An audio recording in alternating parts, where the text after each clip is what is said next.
चाहते हो कैसे आप आज बहुत बढ़िया होंगे। आज हम बात करने वाले हैं यहाँ पे आपके प्राइमरी मेमोरी और सेकेंडरी मेमोरी के बीच में कुछ ऐसे तथ्य की बात करेंगे जो हमारे लिए बहुत इंपॉर्टेंट है, क्योंकि आपसे मिलान करने में फिर नॉर्मली पूछ सकता है कि इनमें से क्या डिफरेंट है, ऐसे आपके सवाल आ सकते हैं, तो उनको हम समझेंगे। तो पहले हम बात करते हैं प्राइमरी मेमोरी क्या होती है, द्वितीयक मेमोरी क्या होती है।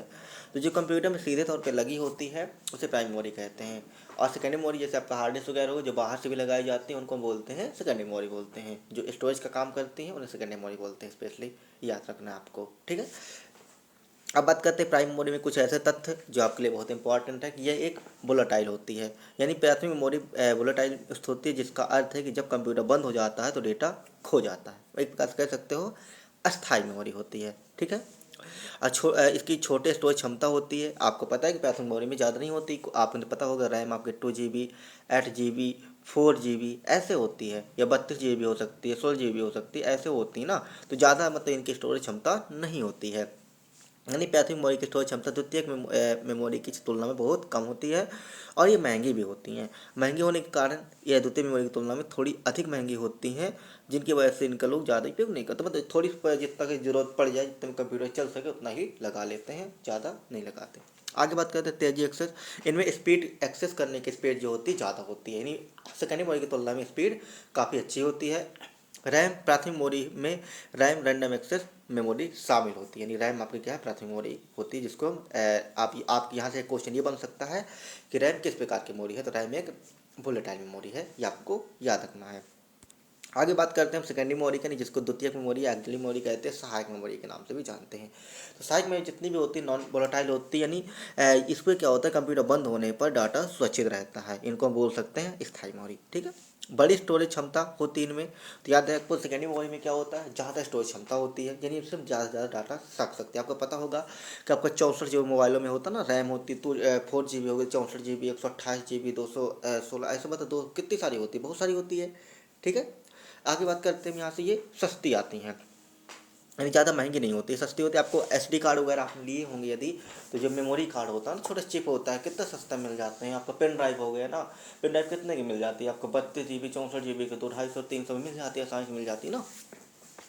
इनकी एक्सेस करने की जो स्पीड होती है वो कम होती है। आपको इनकी जो स्पीड होती है धीमी होती है, यानी द्वितीय मेमोरी के डेटा एक्सेस करने के में थोड़ी समय लगता है, कोई भी डाटा ट्रांसफर करने में थोड़ी टाइम लगता है इनका। और हार्ड डिस्क SSD उदाहरण के तौर पर आ जाते हैं, हार्ड डिस्क होता है, SSD हो गया, फ्लैश ड्राइव हो गया, द्वितीय मेमोरी में ये चीज़ें सम्मिलित होती हैं। यानी SSD हो गया, जिसको सॉलिड स्टेट ड्राइव हो गया, HDD जिसको भी चेस्ट डिस्क भी के नाम से भी जानते हैं, फ्लैश ड्राइव हो गया, पेन ड्राइव हो गया, ये सभी क्या होते हैं आपके हार्ड डिस्क, ये सभी द्वितीयक मेमोरी होती हैं, सेकेंड मेमोरी होती हैं।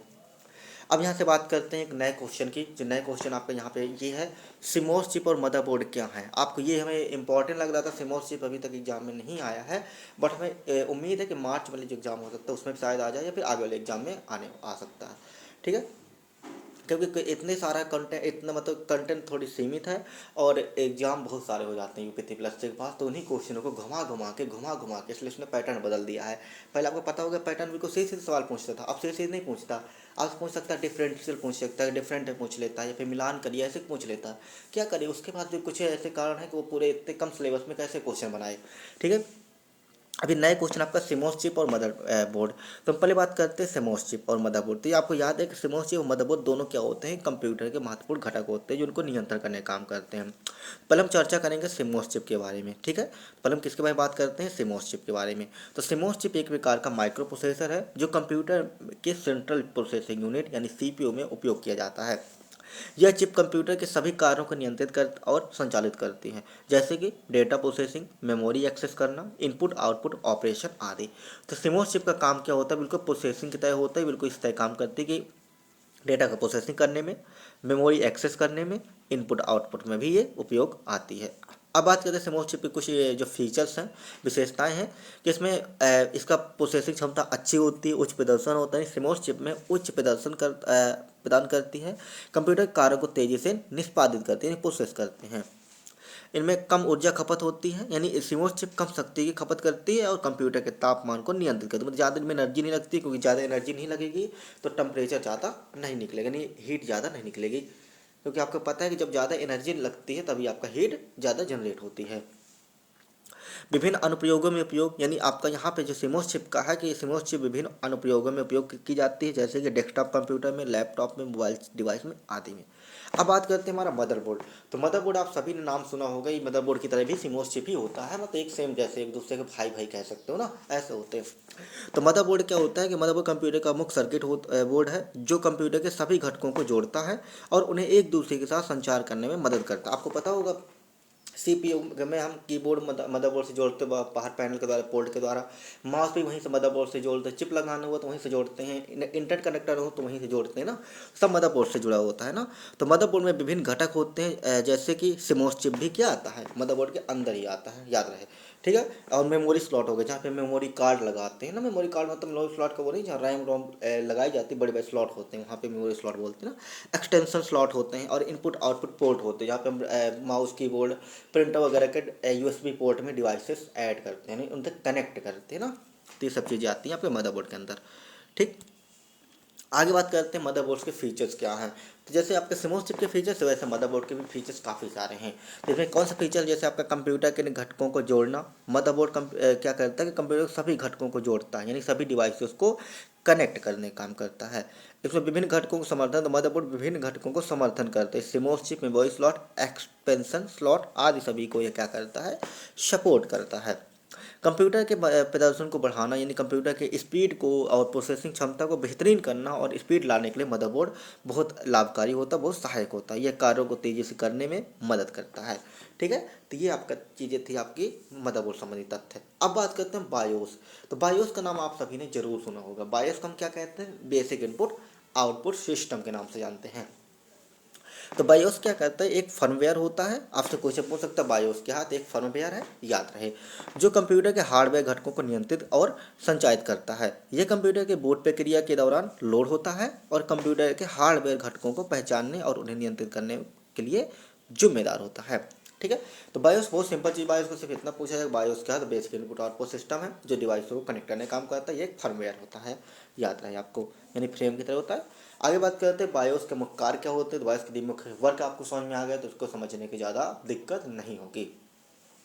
तो बायोस के जो मुख्य वर्क होते हैं, तो जैसे हार्डवेयर घटकों की पहचान करना, तो बायोस क्या करता है ना, सिंपल सा, कंप्यूटर के हार्डवेयर घटकों को पहचानता है, जैसे कि सीपीयू को पहचानता है, मेमोरी कार्ड डिस्क को पहचानता है, ये सब पहचानता है कि किसको किसको क्या काम करवाना उसको पहचान लेता है।